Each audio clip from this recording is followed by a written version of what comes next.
ಹರಿಯನ್ನು ಬರೆದುವುದೇ ಎಂದೊಡನೆ ವರೆಯದಿರು ಹುಸಿಯ ಬರಿದೆ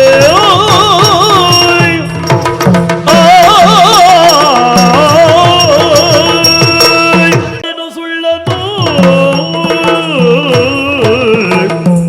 ಸರ್ವದಾದನು ಸುಳ್ಳನು ಹರಿಯಂತೆ ಬರೆದೆ ಎಂದನು ಬಾಲನು ಹರಿಯಂತೆ ಬರೆದೆ ಎಂದನು ಬಾಲನು